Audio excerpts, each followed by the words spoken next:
Hello, hello.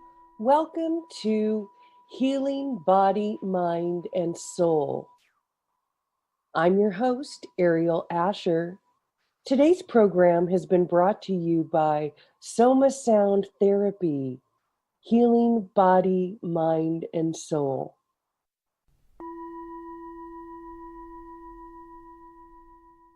Okay. So hi everybody, this is Ariel, and I'm on the line with my dear friend, Penny Marshall. No relation, right, Penny? I'm waiting for the day when that Laverne DeFazio thing just dies off. I had to. I loved that show when I was younger. I'm so sorry. But Penny is here with me today, and Penny is a wonderful healing artist. We met in our vibrational sound therapy class, and Penny and I had a wonderful time. We hit it off. We're both metaphysicians, and she has studied absolutely everything. We've been talking astrology here today and all kinds of fun. But the reason that I wanted everybody to tune in now is because I would love to ask Penny this one question I'm burning to know. Penny, I know you've been in the veterinary world for a long time. Plus, you're an energy sensitive and very intuitive person. So can you bottom line it for us all? What is the difference between dog people and cat people? Lay it on us. Okay. Cat people like to be independent. Okay. They prefer independence rather than dogs are pack animals. Cats are not. Okay, that's the difference, really. I mean, that's the only difference that I can see, except for the fact that I think cats are smarter. Okay, now all the dog lovers out there have to hate me now. Hate me. It's okay. We have to make these distinctions. It's okay. Oh yeah, it's not about smart though. It's about dogs prefer to be in a group, and there's a hierarchy. Cats have hierarchies as well, but cats are not dependent on it, and dogs are. Yeah, I got that. Hey Penny, let's talk a little bit about our sound healing, because we okay. Our sound healing class. And I know that when we met, I was so thrilled to meet you, because I overheard you talking about astrology, and you're into hypnotherapy. And what made you decide to go to the sound therapy healing class? How were you thinking that was going to blend in your bag of tricks there as a holistic healer?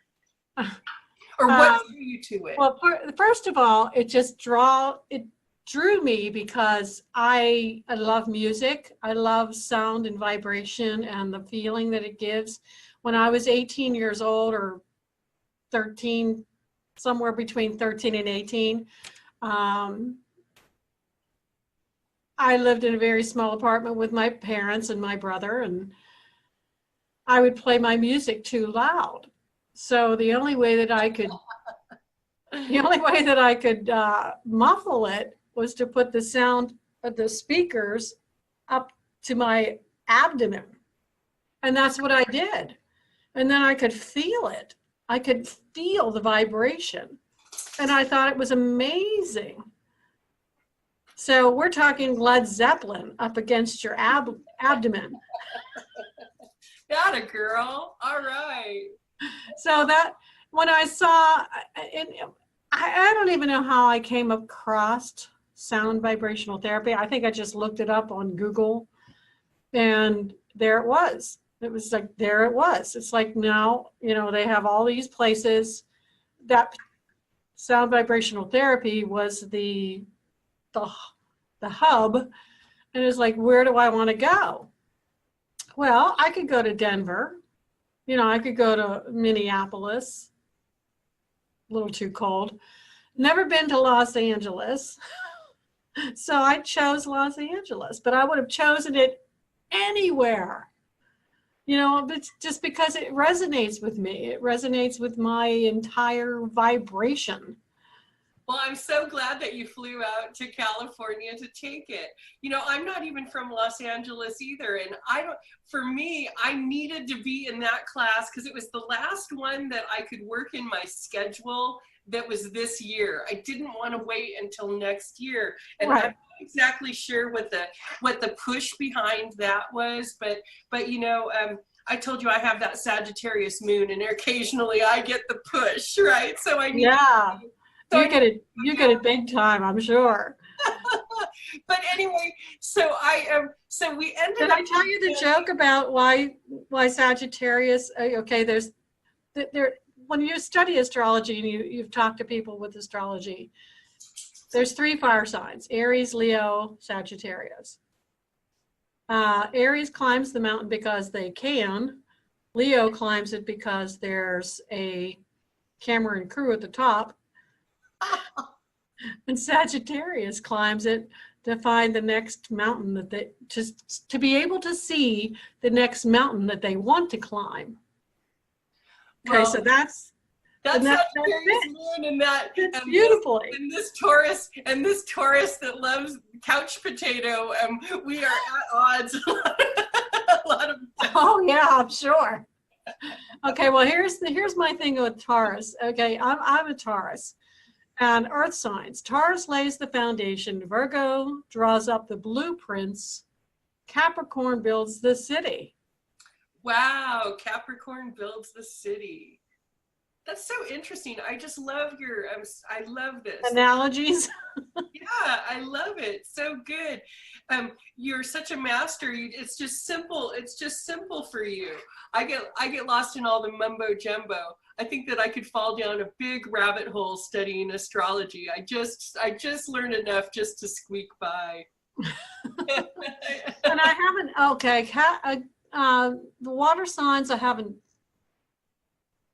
Water signs are all about your emotions, and Cancer is like a homebody. They're perfect for Taurus, by the way.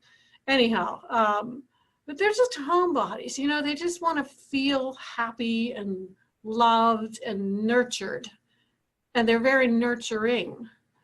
And then Scorpio is crazy.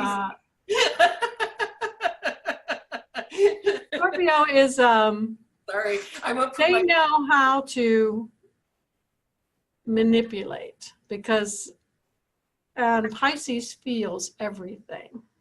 Okay, that's not a fair thing to say, but Scorpio feels everything too, but they're not letting it hurt them. You know, they're using it. They're good at it. They know how to do the emotional thing. Scorpios scare me. This simple. Well, that's because. Yeah, I'm like simple plodding Taurus girl. Right. I'm not. You'll see one a mile away. You'll see one a mile away, and you'll fall in love. I'm telling you that because it's your opposite sign. As a Taurus, that's your opposite sign. And when you see your opposite sign, you feel like that's what could complete me. In theory. In theory. Well, if I have any candidates, I'm definitely running them by you first. I'm gonna get the lowdown. How would this work? I don't know. Anyway, I could do compatibility charts as well, but anyhow, let's get back to our conversation. I know Janet was chomping at the bit to get some stuff. So I love Janet. I love everyone I met there. Kristen blew me away a little bit. You know, she did, because I wasn't expecting her to get firm with me about the bowls. It's like, I told you I haven't done. All right, I'm putting my recording back on. I stopped. We got in a little tangent. So Rabbit hole. Rabbit hole. Hi, welcome to Rabbit Hole. Who said we should have a rabbit hole day? Yeah, this could be the Rabbit Hole show. Okay, this is the Rabbit Hole with Ariel. But I would love But to. no, you'd have to be there to know what the rabbit hole is. Right. Okay, I'm sorry. That's Go okay, on. my dear. You're fine. So I would love to. I invite you. I would love to hear your vision. We were talking earlier off camera about what you're going to do with the bowls, and I would love for you to share your vision about what you told me earlier. Oh, okay. I'm setting you up for a story. I said that I met a woman at Reiki Exchange, and she was at the James Gallery, which is directly across the street from where my niece works. But I would love to have all my pro bono sessions with them, or, you know, it doesn't have to be all with them, but what I was reading in our incredibly thick binder is that musicians already have a predisposition to this type of work. So that I'm thinking, okay, well, I live in Pittsburgh, you know, there's lots of musicians here, lots of groups that come and go, and the Pittsburgh Symphony Orchestra. So I would love to just go down there and just give free sessions to whomever is interested in it. So what if they allow me to. Your ideal client is somebody who is a musician who's wanting to relax. There is no ideal client. You know, I'm not trying to build, I'm trying to share that experience the way I feel it. You know, and my feelings are, like I said, I'm holding a speaker up to my abdomen and I can feel it. And when we were in class, I could feel it. So I want to just simply share that with whomever is interested in feeling it. The reason I got excited about that is, you know, I'm a performing artist, and I just love the idea of having either a sound practitioner or multiple sound practitioners performing this sort of beautiful healing work in symphony together in some sort of space. Just sounds mind-blowing cool. Right? Absolutely, absolutely. So, you know, you as a musician, it automatically resonates with you. Sorry, that was mine. That's your dog. It's like, is it my dog or is it your dog? I think it might be the mailman. I told you it was coming. I told you it was coming. Well, I told Erica when we were in class that at one point in time, I was with a group of people that laid crystals on ley lines. Yes. Across the world. And I asked the woman that was involved, and I don't want to mess up her name, so I'm not going to, her first name is Carol. I'm not going to mess up her last name. But anyhow, I found that map. I knew that I had it somewhere. And like in the last 4 or 5 days, I have been tearing my apartment, you know, just like, where is it? Where is it? I know I have it. Where is it? So I found it, and I'm going to hopefully scan everything and get it to everybody in their email. Wonderful. Because there is a map. There is a list of cities where these crystals are laid. Mine was in Pittsburgh, Pennsylvania. And if you ever get a chance, and you'll look at the point of Pittsburgh, and it's 3 rivers converging, but there's supposedly an underground river. Oh, really? That's what I've been told. No, an underground river, and they were going to try to put some sort of subway underneath, but the river interfered anyhow. So there's 3 rivers that come together. The Allegheny, Monongahela form the Ohio, and that goes all the way down to the Gulf Coast, down to the Mississippi River. And I laid one of the crystals there, and I laid 3 at Meadowcroft. And if you look at Meadowcroft, Pennsylvania, if you Google it, you'll probably find it's a Native American burial site.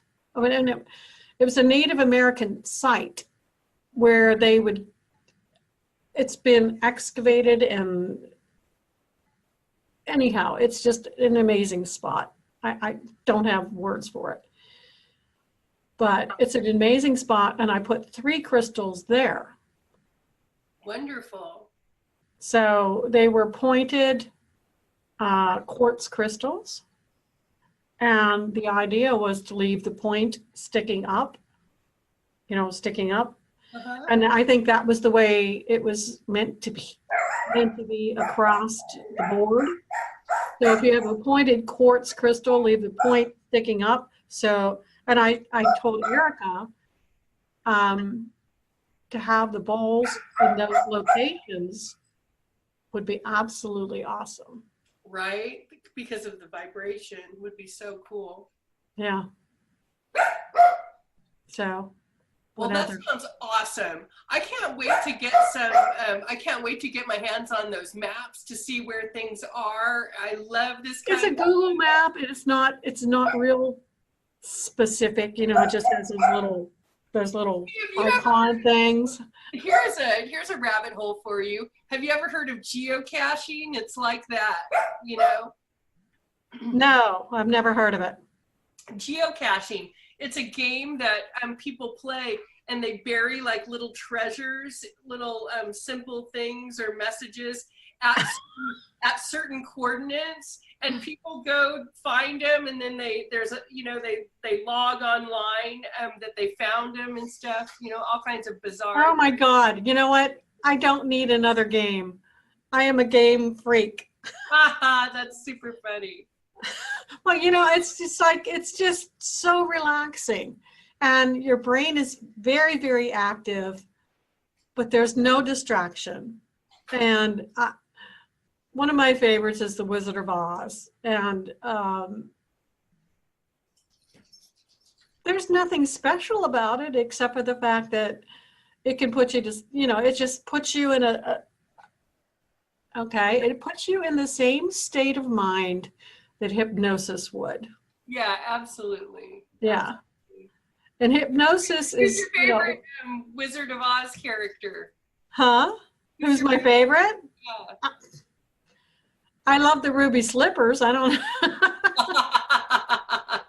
And then, whenever you're playing this game, we all have our favorite accessories. Yeah. And when you're playing this game, it says, are you a good witch or are you a bad witch? Well, it depends on the day. It certainly does. It certainly does. But I'm not the Wicked Witch of the East or the West or whatever, but I do love the ruby slippers. And they had them on display. I think it was in Washington, D.C. And they were just sequin covered shoes. That's all they were. But they sequined shoes. You could do it yourself at home, I'm sure. Do transitional charts. It doesn't matter. I'm just, when I look at the actual chart, the diagram of where the planets are laid, it's a blueprint to me, and it's a blueprint of who you were when you were born. Awesome. But not who you are now. Awesome. Because we choose from day to day. Right. And you look gorgeous, by the way. Oh, thank you. I love the back of I love your house. Oh, thank you. Well, this is like my mess. These are just my bookshelves and everything. Did you see the pictures online of my fabulous healing room? I'm so Hello, happy. And welcome to Daily Reflections with Ariel. This is Ariel Asher. And today's daily reflection is entitled, My Communication Skills Are Expanding. My communication skills are expanding. My communication skills are expanding every day in every way. My communication skills are a priority in my life. I know that strengthening my ability to communicate with others can enhance my life in many, many ways. Good communication skills are at a premium in today's world. My communication skills affect my employment and my ability to be in relationships. I work hard to communicate more effectively at work and at home. Enhancing my skills enhances my job opportunities. Great communication skills lead me to more responsibility and more income. I take advantage of all the opportunities at work to build and showcase my communication skills. I'm always eager to speak before a group. My relationships are growing more joyous with my increasing communication skills. My ability to communicate my needs grows each day. My listening skills are also ever increasing. Life is better with stronger relationships. My communication skills only expand when I put in the work to build them. I use every interaction with others to work on these social skills and communication skills. Each email I send is another opportunity to perfect the use of the written word and my communication. Today I'm expressing my communication skills, both written and spoken. I'm becoming a more capable person. I'm enhancing my life by enhancing my ability to communicate and to relate with others.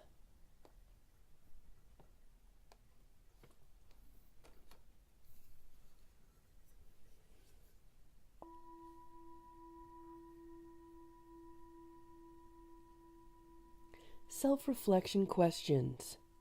Question number 1. How has my life been limited by my communication skills?